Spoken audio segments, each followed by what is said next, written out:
Millennials and Gen Z will increase their giving as their income increases and will replace the giving of boomers and Gen X.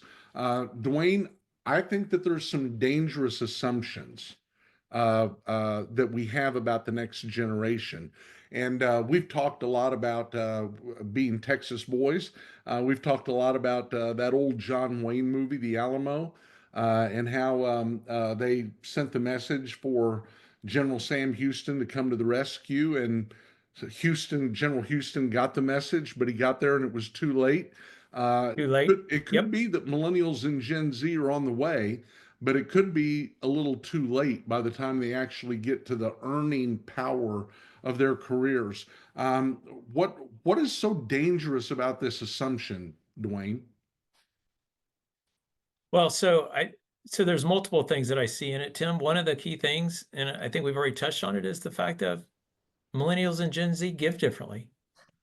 Without teaching and without discipling, they're not, they look at they have a portfolio.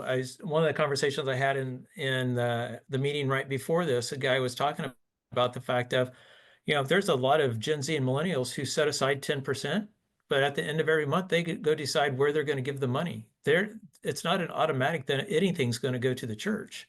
And so if we don't change that level of conversation and that level of insight, then we're going to miss the boat in that conversation. And so I think assuming in the trust of institutions where the generations sit on that conversation is going to have a huge bearing. I know more boomers distrust the church today because of all the scandals and everything else than what was there before, but they started out trusting. And even when I was young, when you were young, Tim, I mean, we're old now, we're both boomers. We trusted the church. We trusted the church to disperse Mhm. the funds the way that the church decided to disperse the funds. Gen Z and millennials, they're not believing that today, and I don't believe they're going to change that without teaching and discipleship. And so that's where their income may get to the point where they could replace it, but their giving patterns and how they give today without that changing will not replace a boomers and Gen X giving. Yeah, and maybe won't ever. That's Right. I think that's the ultimate fear, right?